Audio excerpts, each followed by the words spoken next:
Lisa Joe, your essential oil girl. How you doing? Happy Wednesday. So updates as usual. We start with line dancing. Line dancing was last night, and the line dancing was actually good. We did 3 songs total, and I did pretty good. So I'm going to score myself. You know, I'm never going to put myself in the 90s till I know what I'm doing. I'm going to score myself an 88.2.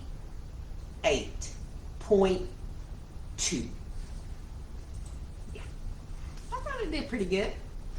And I had a new guest go with me last evening, and that was Lynn Kelderhouse. She went with me to line dancing, and she already knows how to line dance, so, but she didn't know the new song, so that made me feel better that she didn't waste the trip for that. The interesting part of the evening was after line dancing, because I don't know if you guys are aware, but yesterday was Valentine Day, and we went out to dinner after line dancing at 7 o'clock. Guess what? Yeah, there was a wait, and it was a more than normal wait. I think this Roadhouse course, the longest I think we've had to wait at the Roadhouse, even when it was packed, was probably, I don't know, maybe 15 minutes. Well, last night, which makes sense whenever I thought about it afterwards, you know, they told us it'd be about a 30-minute wait, and it was every minute of a 30-minute wait. It was cold, it was windy, and it was an eternity. Anywho, but the reason it didn't go so fast because everybody was going in twos. You know, usually there's a big crowd, but there's like, oh, they're party of 10, party of 6, party 5, party 4. No, everybody was going in pairs of 2, which takes forever because they take up us, right? Okay, enough said about that. Of course, once we got in the restaurant, you know, it's my favorite because we go there every week. And we debated at the time because it was Barb was able to come. Sherry didn't come. Sherry smartly bugged off. She was at line dancing, but she didn't go with us out to eat because she'd already eaten a big lunch, supposedly. Well, I wish I had eaten a big lunch. Let's just put it that way. Hindsight, I would do things different. Next Valentine, we're going to take sandwiches and eat them on the ride home because I ain't doing that again. I ain't doing it. Anywho, we got there. We waited. When we finally got our seat, and the little fella, which was adorable because they got the cutest little waiters there. I've already told y'all that. When he finally got to our table, we waited for our food, for my salad. I got a salad and I waited for my salad a good solid 20 minutes. That never happens. Then again, it's Valentine's Day and they're busy and they got all kinds of people working and the stoves are only so big, right? The ovens or whatever they cook on. So, and apparently the salad bowls are only so many. I don't know what the deal was, but by the time we got home, our dinner turned into a marathon, and I was so tired. Oh, first world problems, right? Poor, but man. Anyway, Lynn spent the night, luckily, because she works right over close to us, so I was glad that she spent. I suspect she was not impressed with our whole experience, so she probably won't be joining us again. But I tried. But that was line dancing. She did really good. She obviously knows how to dance. And Barb did really good. Barb and Sherry, I wasn't even keeping up with Sherry. Sherry knows what she's doing at this point. So, but it's a good class. We had fun, but the meal experience was not one I would like to repeat. The food was good. Don't get me wrong. Blah blah blah. It's just a bad idea. Bad idea. Okay. Next update was it's Wednesday. My essential oil girls that are signed up with me because you know I do. Right, and this is what I'm all about right here, right? Okay, That's my commercial. And we meet at Hobb's Pharmacy on the third Wednesday of the month, and we do a get-together meeting, and it went really well. Our topics today were, in case you're interested, our topics today were, I have a 5-year-old that is being strongly suggested by the school system they're in to be tested for ADHD. And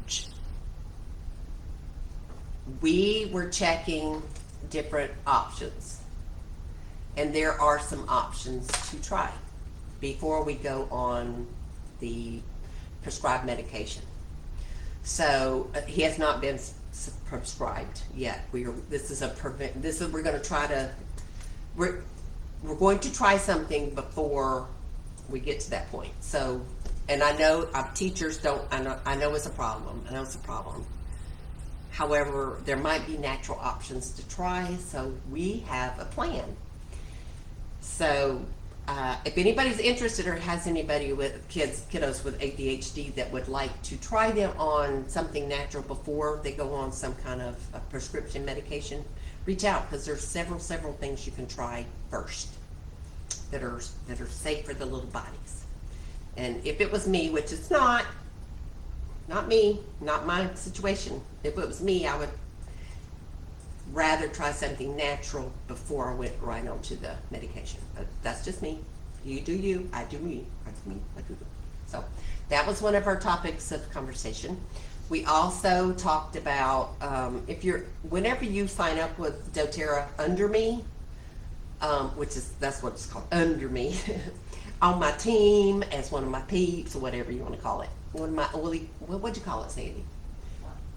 Oily. What would you call being part of my squad? Sandy's here. She's very helpful. Team. We're going to go with team. I don't know. None of them are selling. Well, Donna's also a wellness advocate, but the rest of them we're just oil users. We just explore the possibilities of the natural stuff. But anywho, with all that said, I am starting a thing where I'm sending out email every week, and we're going to be talking about different things. Well, the email I sent out today is my first that we're doing, and we covered options, suggestions, possibilities for high cholesterol and high blood pressure. So there's a couple things you can try natural, and do not hear that I'm saying don't go to the doctor. That is not what I'm saying. I'm not saying if the doctor says you need to get on this medication, don't. That's not what I'm saying. I'm saying that we do have some natural stuff that may support you along the way. So, but there are some natural things that some people have experienced helping with those situations. Some not. John actually tried several oils, and we had some luck, but he ended up going on medication. Of course, he had a heart thing a couple years ago, so if you're high risk, don't hesitate. But anywho, covered that on my email. If you're interested, whenever you're interested enough or curious enough, reach out, because there's some options. I'm just saying. Did that feel like a commercial? I'm just gonna wear this today. Okay, there. Anyhow, it's a good class. We enjoy ourselves. We always do I would take my massage table and we do an oil application, and it's just a good time to spend together and learn about stuff and be in a group of people that are awesome. Anyway, yeah. But when Sandy and I went to eat at the Squid Lips for dinner, and we just got off our Wednesday girl call, and I was like, I think I've got something. And I'm finding the more I do essential oils, the more I have learned that if you even possibly think that you might possibly be getting sick, that's the time to start with the essential oil things to try, right? So I came home and I was like, because if you wait until you know absolutely 100%, oh, I've got a cold, then you've kind of missed the quick boat to knock it out first.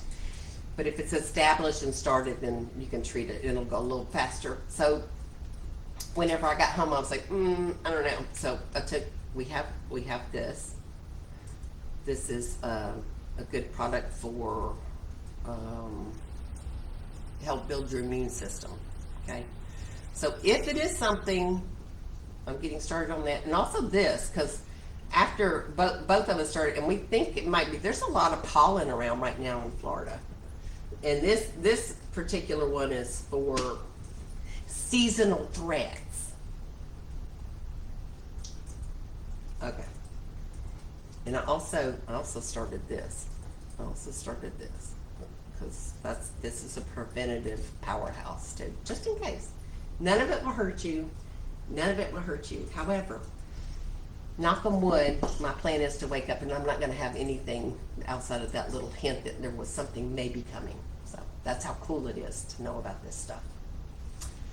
Yeah, I'm really on the wagon today, ain't I? Okay, last thing I want to cover, because it's embarrassing. I'm a non-speller.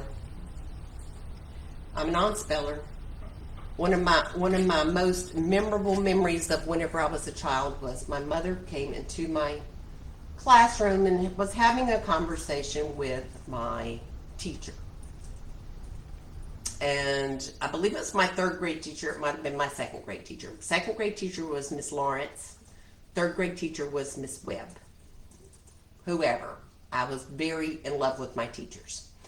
And I was supposedly over here doing something, and yet I overheard my mother tell my teacher that, because my dreadest part of school, and I think it was third grade, was whenever every week we did a spelling bee at the end of class, at the end of the week, right? And everybody would stand up, and she would go through a list of words, and if you couldn't spell the word, you had to sit down. Guess who always was the first to sit down? Always. Yeah, that was before they thought, it was congratulations, it's okay, you participated. No, it was crushing. It was crushing and reaffirming that I was stupid, right? I was stupid. I don't know why I'm going off on that tangent, but it was a memory that stuck with me.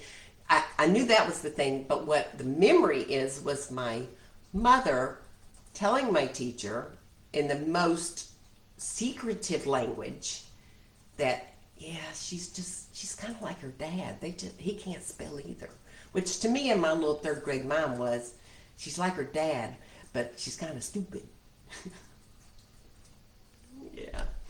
With that said, thank you for upper days now. So whenever I go to text something or do on the computer, I'm not the only one that can't spell, right? So spell check pops up.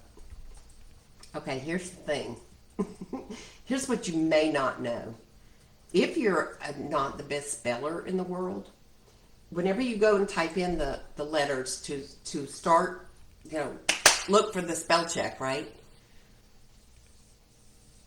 You got to have some of the letters right in order for it to bring up the word you want to spell. It's a challenge. I literally, twice tonight I asked Sandy, okay, and I said, you spell it this way, right? Just to make sure, because if I get started and it's not even close to what the word, even though I think it is, I know you're supposed to sound it out and phonics and the whole nine. I know all this. I'm 62 years old. This is not going away. I'm just saying. So we were doing the spell check earlier, and I was spelling. What were we spelling? Scratchy throat, right? So I was looking at it, and I counted the letters, because I thought Sandy helped me spell it, so I thought it was right, and the spell check popped up with a totally different, okay, not totally different. It had a capital S. And I kept looking, and I was like, Scratchy. So I kept 1, 2, 3, 4. There was seven letters, and then I looked at the other one, and it was 8 letters, but it was spelled the same. And I made Sandy come over. She said, okay, you read, because it's the same thing. It was like something about those letters together. One of them looked like it was 7 letters, and one of them looked like 8. And whenever you can't spell, it's just very confusing. When your spell check confuses you even more. But I'm okay. Just can't count either. Apparently I can't. Did you hear my peanut gallery? Because I can't count either.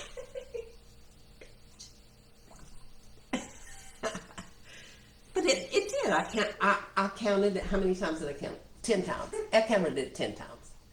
And she counted it once. Don't lie. She counted it once, and then she finally, after, but she's laughing. It was not. But whenever you're spelling person, it messes with your head. I'm just saying. That's all I got. That's all I got. But seriously, with my commercial, I want y'all to, start thinking about options. Okay? When you're ready. Not a minute before. Because you know what? You do you. You do you, I do me. But I like what I'm doing. It's a good thing. It's a good thing. What was that? Who used to say that? It's a good thing. Martha Stewart, maybe? Mm-hmm. Martha Stewart. I'm Martha Stewart. It's a good thing. All right, guys. I'll let you go. There's a 47.9% chance I'll jump on tomorrow. Well, maybe higher. I don't know. Depends on how my day goes. All right. Love you guys. Talk to you soon.